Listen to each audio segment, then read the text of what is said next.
ان سے سخت محنت کرواتا تھا اور انہیں ظلم و تشدد کا نشانہ بناتا تھا۔ اس نے ان پر حکمرانی کرنے کی کوشش کی اور انہیں گھٹانا چاہا، لیکن خدا نے بنی اسرائیل کو اقبال مندی بخشی اور انہیں بڑھایا اور انہیں باعث کثرت اور باعث حشمت بنایا۔ خدا کے کلام میں مرقوم ہے کہ فرعون کو بڑا غصہ آیا اور اس نے اسرائیلیوں کو یہ حکم دیا کہ ان میں جو بیٹا پیدا ہو تم اسے دریا میں ڈال دینا اور جو بیٹی ہو اسے جیتی چھوڑنا۔ اس کے بارے میں آپ کا کیا خیال ہے؟ برائی کے اس منصوبے میں فرعون کا رہنما کون تھا؟ شیطان ہے نا؟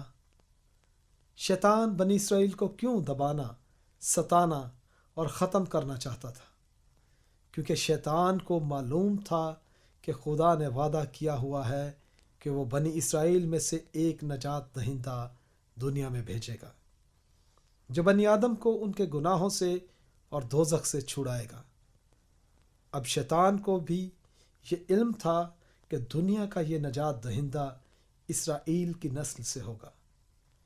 اسی وجہ سے شیطان نے فرعون کے دل میں ڈالا کہ وہ انہیں ستائے یہاں تک کہ ان کے بچوں کو دریائے نیل میں بہا کر ان کا نام صفحہ ہستی سے مٹا دے۔ مگر خدائے قادر مطلق کا، جس کے سامنے شیطان ٹھہرتا بھی نہیں، منصوبہ یہ تھا کہ وہ انہی اسرائیلیوں میں ایک مرد کو استعمال کرے جو اس کی چنی ہوئی قوم کو فرعون کے ہاتھوں سے چھڑائے۔ کیا آپ اس ہیرو کا نام جانتے ہیں؟ جی ہاں، یہ خدا کا مشہور و معروف نبی حضرت موسیٰ ہے۔ لیکن حضرت موسیٰ کے والدین امرام اور یوکبد بھی ہیرو تھے، کیونکہ وہ بادشاہ کے حکم سے نہ ڈرے۔ خروج کی کتاب کے دوسرے باب میں ہم حضرت موسیٰ کی ابتدائی زندگی سے متعلق سیکھتے ہیں۔ کلام خدا بیان کرتا ہے، اور لاوی کے گھرانے کے ایک شخص نے جا کر لاوی کی نسل کی عورت سے بیاہ کیا۔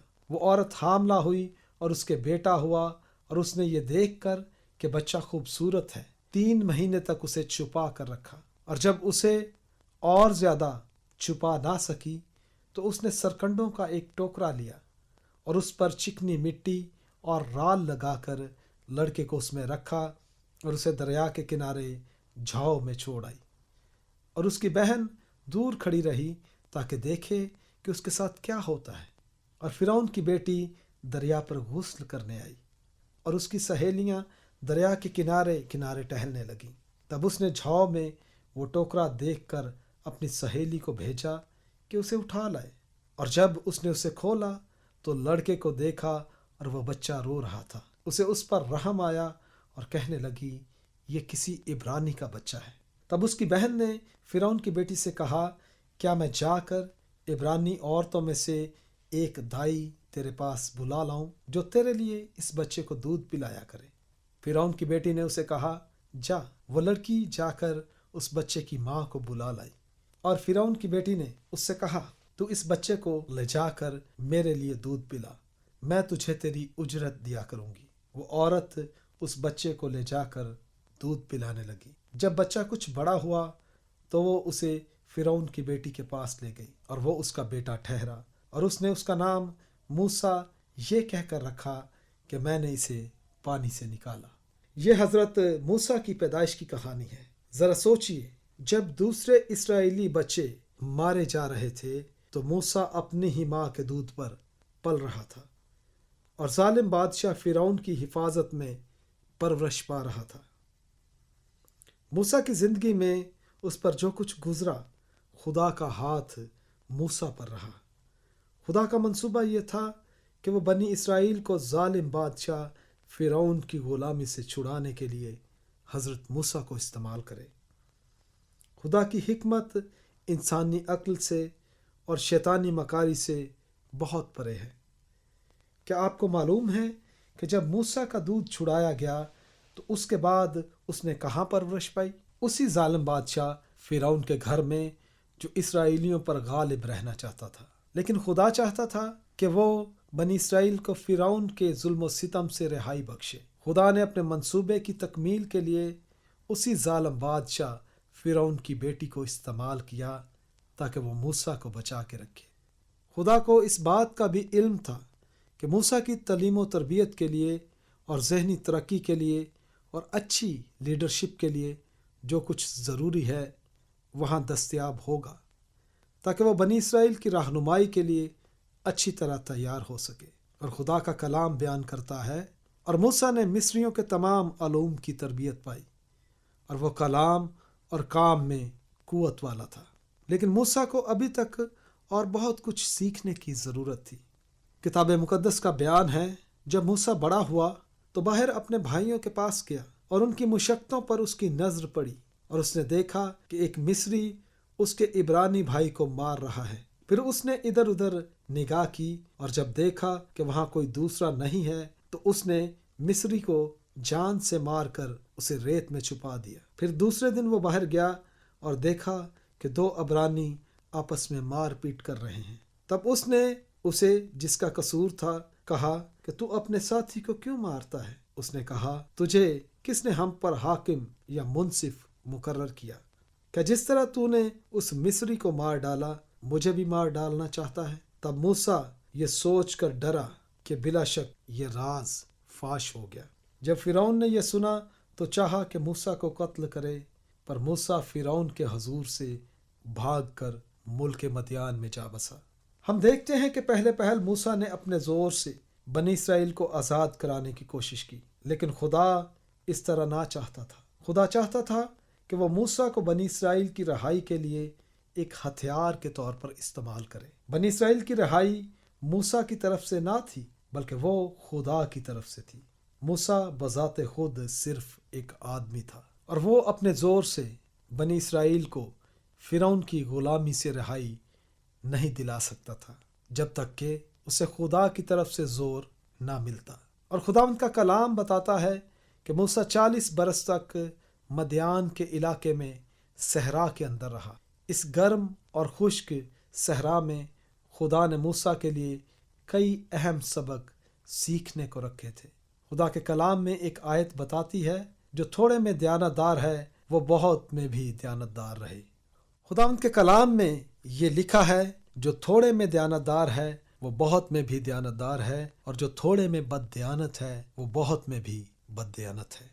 اس سے پہلے کہ موسیٰ کے سپرد خدا بنی اسرائیل کی قیادت جیسا بڑا کام کرتا، موسیٰ کے لیے پہلے ضروری تھا کہ وہ چھوٹے چھوٹے کاموں میں اپنے آپ کو وفادار ثابت کرتا۔ خدا کا کلام ہمیں بتاتا ہے کہ ایک علاقہ تھا جو مصر سے بہت دور تھا، وہاں موسیٰ بھیڑوں کا چرواہا بنا۔ اس نے شادی کی اور 2 بچوں کا باپ بنا۔ 40 برس تک موسیٰ ایک وفادار چرواہا بنا رہا۔ جس وقت موسیٰ بیابان میں اپنے سسر کی بھیڑ بکریاں چرایا کرتا تھا، اس وقت خدا اسے تیار کر رہا تھا تاکہ وہ اسرائیلی قوم کا چوپان بنے۔ خدا کے پاس موسیٰ کے لیے اور اپنی قوم بنی اسرائیل کے واسطے بڑے بڑے عظیم منصوبے تھے۔ خدا ان کا کلام آگے بیان کرتا ہے، اور ایک مدت کے بعد ہوا کہ مصر کا بادشاہ مر گیا، اور بنی اسرائیل اپنی غلامی کے سبب سے آہیں بھرنے لگے اور روئے، اور ان کا رونا جو ان کی غلامی کے باعث تھا خدا تک پہنچا، اور خدا نے ان کا کراہنا سنا، اور خدا نے اپنے عہد کو جو ابراہیم اور اسحاق اور یعقوب کے ساتھ تھا یاد کیا، اور خدا نے بنی اسرائیل پر نظر کی اور ان کے حال کو معلوم کیا۔ بنی اسرائیل بڑے لمبے عرصے تک غلام رہے۔ وہ کیسے دبے ہوئے تھے، لیکن خدا نے پھر بھی انہیں نہیں بھلایا۔ خدا نے بنی اسرائیل کو مصریوں کی غلامی سے چھڑانے کے لیے منصوبہ بنا رکھا تھا۔ آپ سے ایک سوال ہے کہ خدا نے بنی اسرائیل کو فرعون کی غلامی سے چھڑانے کا منصوبہ کیوں بنایا؟ کیا اس وجہ سے کہ وہ دوسروں سے زیادہ اچھے تھے؟ نہیں، اسرائیلی مصریوں کی طرح بلکہ تمام بنی آدم کی طرح گنہگار تھے۔ تو پھر خدا نے بنی اسرائیل کے لیے یہ خاص منصوبہ کیوں بنایا؟ اس لیے کہ وہ وفادار ہے اور رحیم ہے۔ آخری آیت دوبارہ دیکھیں گے، اور خدا نے ان کا کراہنا سنا، اور خدا نے اپنے عہد کو جو ابراہیم، اسحاق اور یعقوب کے ساتھ تھا یاد کیا، اور خدا نے بنی اسرائیل پر نظر کی اور ان کے حال کو